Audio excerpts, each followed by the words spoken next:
Hi, today I'm going to talk about coral reefs and coral bleaching and how we can innovate on it. Coral reefs worldwide are threatened by anthropogenic climate change, greenhouse gas emissions, and ocean acidification. Coral reefs protect thousands of miles of coastline from flooding, erosion, and natural disasters, saving millions of lives annually.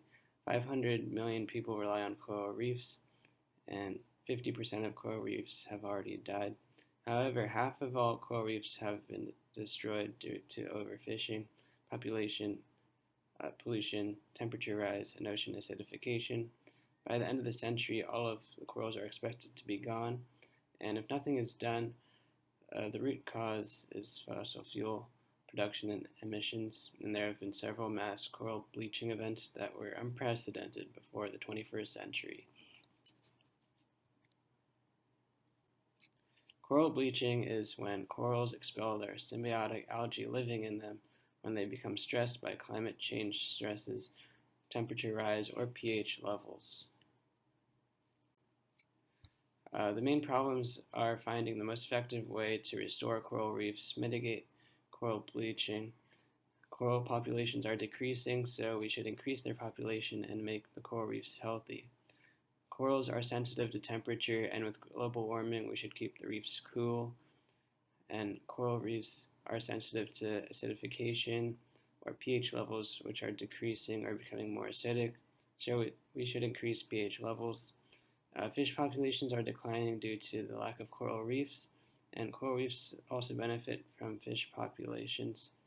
We should find ways to increase the fish populations and attract them to the reef. This problem is very urgent because a 2 degrees Celsius and warming above pre-industrial levels is expected by 2050, which would wipe out all of the coral reefs, unfortunately, and without them, trillions of dollars would have to be spent to protect our coastlines from flooding, marine ecosystems would collapse, and billions of lives would be at risk. Ocean coral reefs also provide 50% of the world's oxygen and provide essential habitats for a quarter of all fish species. If we are able to restore coral reefs completely, ecosystem services like providing oxygen, recreational diving, and keeping people safer from floods and storm surges and natural disasters would all be protected. Coral bleaching is a relevantly recent problem that stems from the rise of the Industrial Revolution in the 1800s and prioritized profits, mass production, and resulted in a society powered by fossil fuels. This came with many consequences, including excessive greenhouse gas emissions, garbage and toxic waste, overfishing, and of course, ocean acidification and coral bleaching. And the first coral bleaching event happened in the 1980s and in the Great Barrier Reef, and then there's another one in 1998, and then there's two others in consecutive years of 2016 and 2017. And then there have been some more recent ones in 2020, 2022, 2023, and mid-May 2024. So these 6 mass coral bleaching events in the past 2 decades is due to excessive warming and human activity, which is alarming scientists. And this is a map of all the coral bleaching, which is very alarming. This is from 2014 to 2017. And then this is a stakeholder analysis, want, got, and need. So scientists want to research the corals to resolve bleaching. The scientists have some technology, but it can be improved, and what they need is more improved technology and funding. And fishermen, they want more fish stocks, obviously. The God is overfishing, and they should really increase their sustainability. The industry is a major one because they are really a lot of the problem with drilling, overfishing, dredging, and bottom trawling is really killing a lot of the ecosystem, and the government should enforce policies that resolve a lot of these issues and protect areas. We don't have much time because coral reefs are expected to be gone by 2050, and 50% have already been lost. And reefs take around a decade to recover from bleaching naturally, So now is the time. And according to the S curve, um, there used to be like some innovations in like the 1980s with like artificial reefs, and then they kind of declined and stilled. But now innovations are taking off due to the pressure from increased urgency from mass coral bleaching events. So now is the perfect time to really get into this. Um, so this is the history of artificial reefs. Um, in the top left, you have the pyramids that are in Indonesia, and there at the bottom, the lion is part of a larger collection called Atlantis, uh, and it's like near to represent Atlantis, and it's near Florida. And for thousands of years, indigenous people used bamboo and palm leaves to construct structures that were designed to attract fish populations among coral reefs to increase fishing stocks. Many sunken ships throughout history have become biodiverse coral reefs, sparking conservationists to use concrete and metal and decommissioned vessels as key materials in artificial reefs. The most successful and largest coral reef that was artificial is the USS Oriskany, a 888-foot-long World War II ship weighing over 30,000 tons off the coast of Key West, Florida, and it was decommissioned and sunk in 2008 to provide coral reef habitat. Since the 1970s, the waste has been dumped into the ocean to avoid costs in the hopes that coral reefs would form, but some worked and some have not, and others have just done it to avoid taxes and fees. And modern artificial reefs are being developed, such as reef balls that precast concrete domes designed to mimic natural reef structures seen in the bottom. And coral tiles or discs are small substrates placed directly on degraded reefs or used in nurseries, which are now being 3D printed.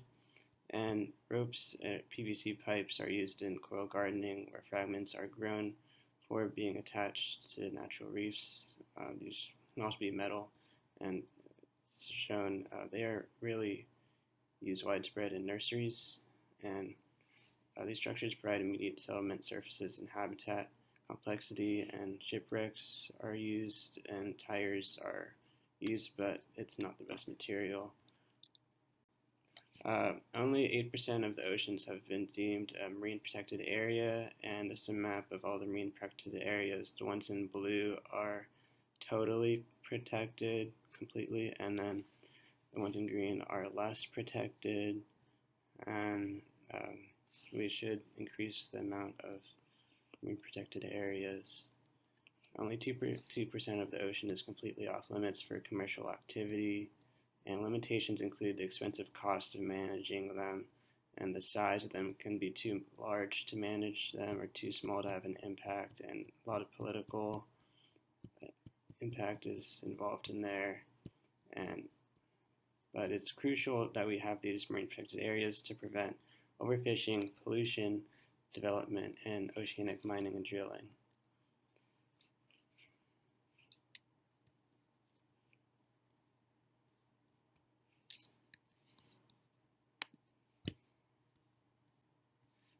Coral nurseries are where corals are grown in a lab, and like coral fragments are either grown in controlled environments, either underwater or in tanks.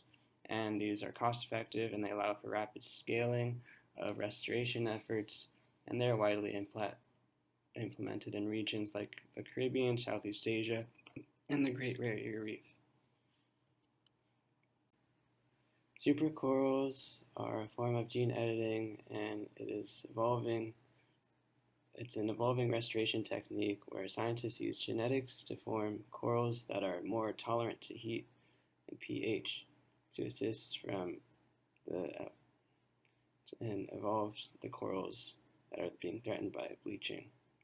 There's a lot of research being done. For example, scientists went to the Gulf of Aqaba and the Red Sea, and they found that corals with extreme heat tolerance and temperatures over 6 feet warmer than the average summertime temperatures for 4 weeks.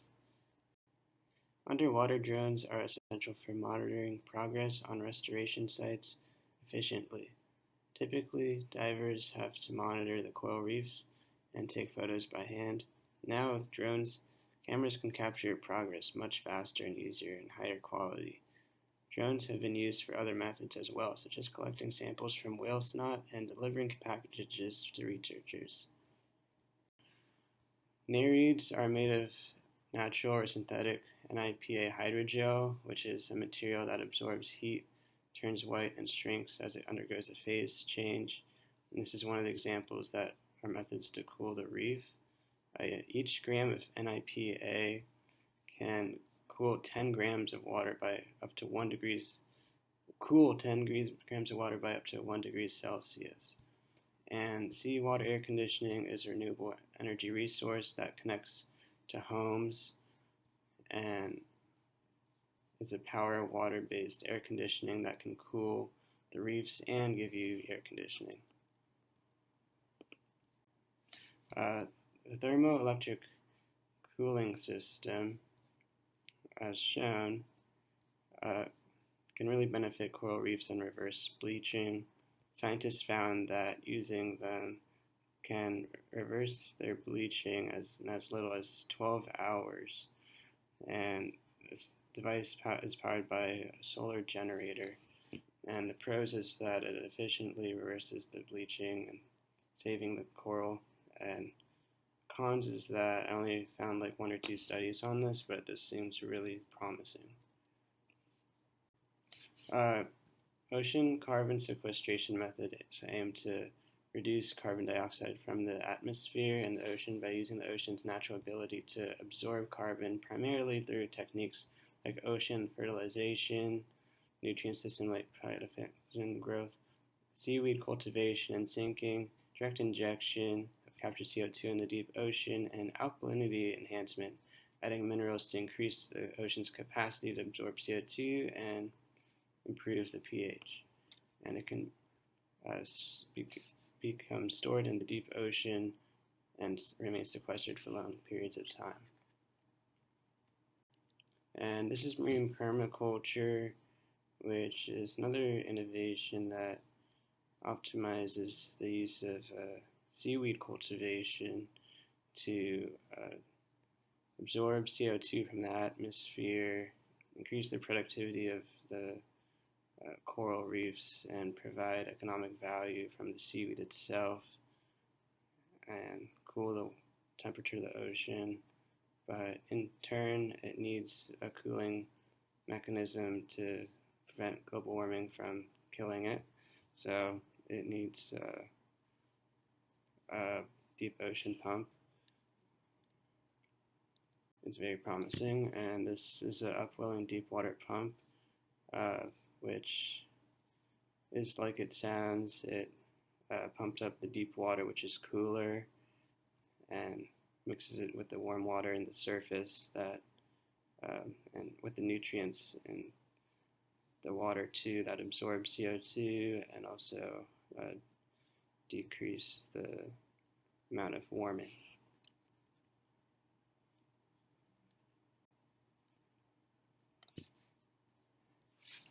And methods to attract fish and coral growth include biorock technology, which is an innovation where steel structures optimize electrolysis of low voltage electric currents to cause ocean minerals to precipitate onto structures and cause natural limestone creation that stimulates growth by corals and by 3 to 5 times their normal rate. And underwater speakers have proven to attract marine life and increase coral growth by playing natural marine acoustic sounds. And the pros of this is that it efficiently attracts fish and promotes coral growth, and the cons is that it requires a lot of monitoring and it is expensive, but there's not many cons to this.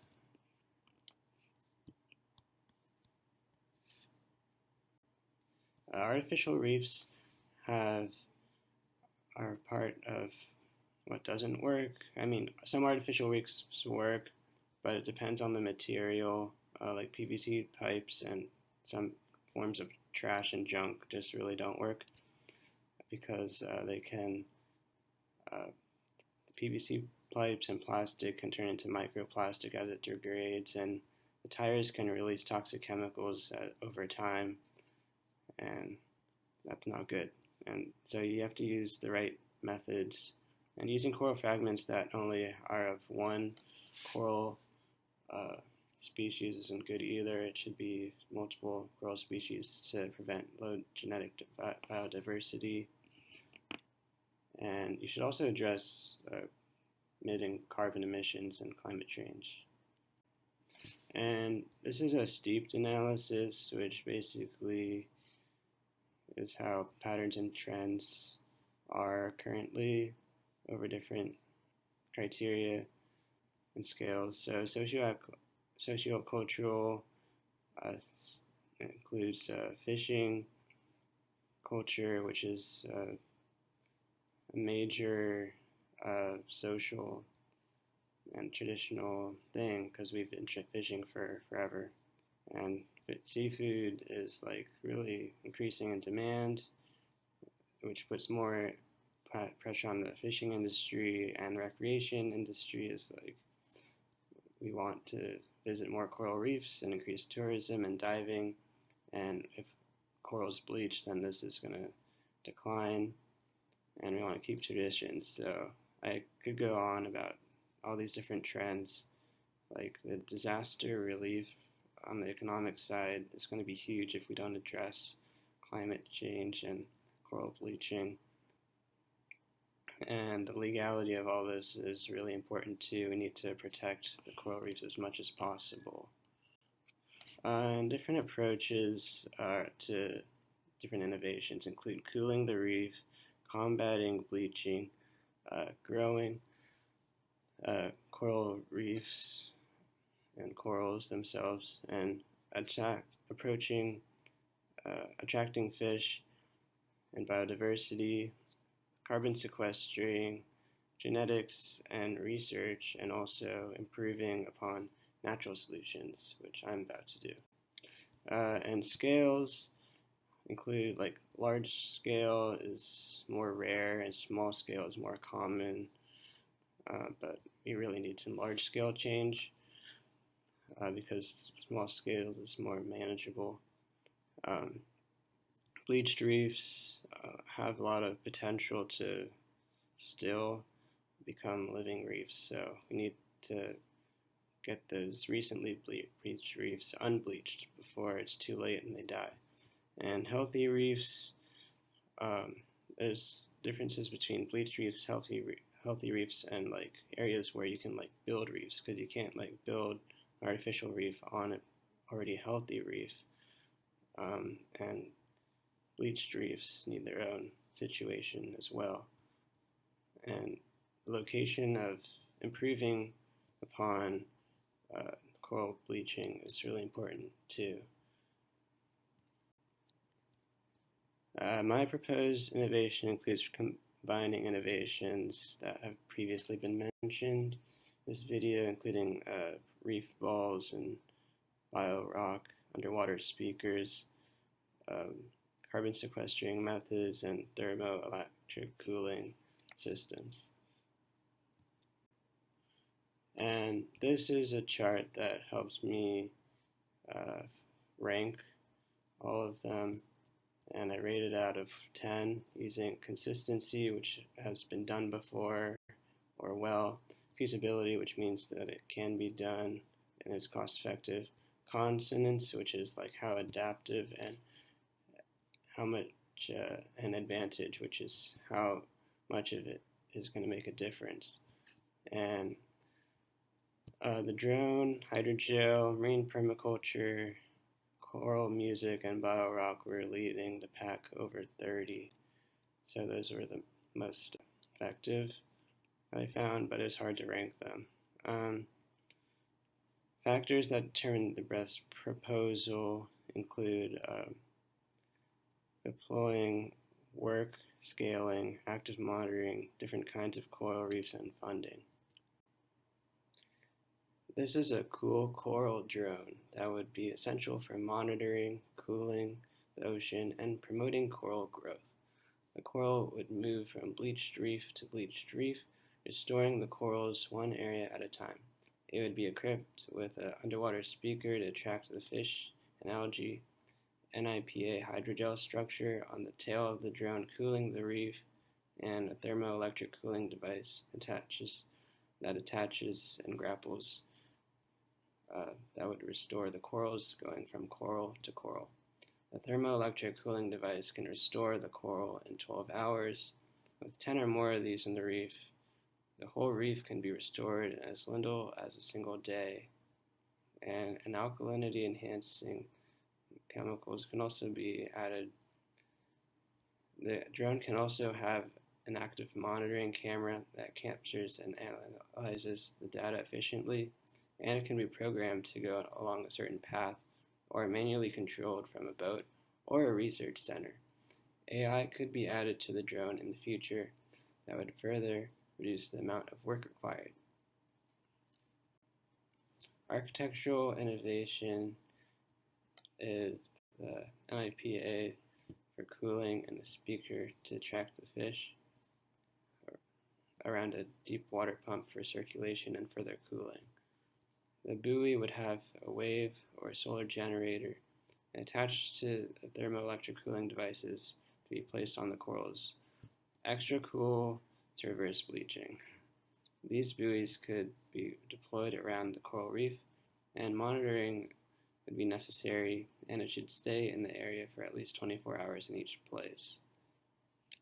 This is an architectural innovation because it's a new design completely, and it brings some elements together.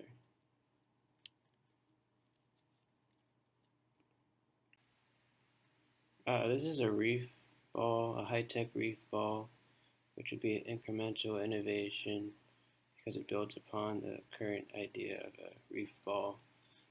Or it could also be a bio rock. And I think we should add technology to the existing reef ball or bio rock because it doesn't address the cooling of the ocean in any technology, and it could also have like a speaker that tracks the fish more and encourages coral growth. Other reef ball designs could include also like filtration and stuff. This would tremendously reduce the risk of bleaching. Biorock could be substituted for reef ball, and in that case it wouldn't need a speaker because electrolysis would naturally attract the fish, and this could act as a nursery as current artificial reefs do.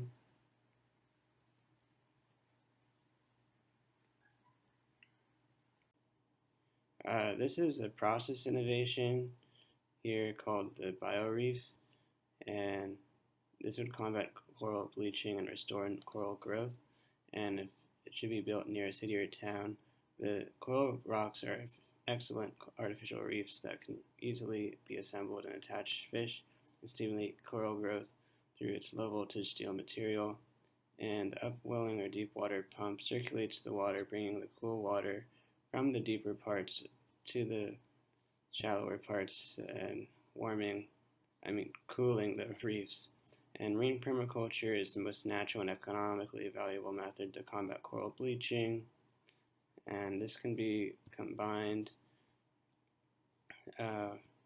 because the seawater air conditioning is really an economical and valuable source of renewable energy and air conditioning to thousands or even millions of users. And these systems depend on each other because the coral depend on the cooling and the natural properties that the seaweed provide. The seaweed needs to be cooled by the upwelling system to remain at its necessary temperature, and the sea air conditioning can provide ecosystem services, economic value to people that rely on unsustainable fossil fuels for energy. Implementing these 4 methods near coastal towns would be highly efficient to combat coral bleaching. And this is a cost-benefit analysis where I came to the conclusion that the cool coral drone is the best option to pursue. This cool coral drone would be essential for promoting coral growth, and it would be equipped with an underwater speaker and an IPA hydrogel structure and thermoelectric cooling devices, and it would move reef to reef.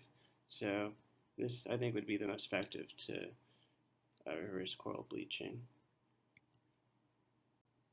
And creating the cool coral drone would be expensive, but it'd be feasible. Millions of dollars from the government, NGOs, I think about $5 million to get started, and if successful, about $50 million to scale it.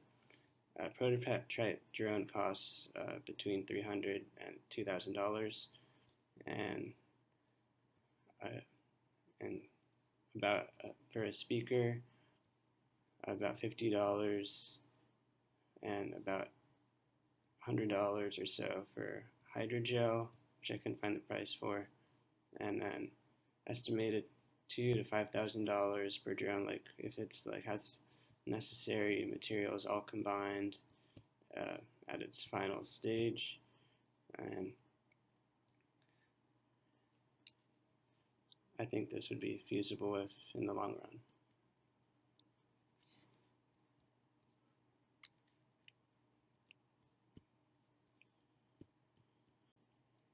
Some possible negative externalities include the cool coral drone could need high energy capacity batteries for longer periods underwater, which could be potentially too heavy and require more lithium. The NIPAs could potentially trap fish. There's no proof, but it looks a little bit like a net. It might be hard to retain connection far away and require a boat to be standby. And if lost, it could pollute a little bit, but there aren't many negative externalities. Positive externalities include the coral become restored from bleaching in a short time, and the fish return, and the corals can grow and stop bleaching.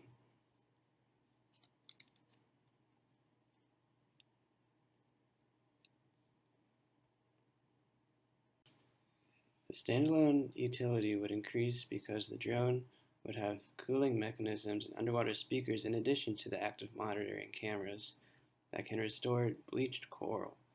The value from the installed base would increase because of the new additions drawing the stakeholders in such as researchers, conservationists, and coral gardeners. And the complements would benefit such as the tourism industry once corals are restored, and the local economy because of healthier fish stocks. If successful, the government recognition could lead to more funding and successfully scaling of the project. This cool coral drone, and thank you so much for watching this video.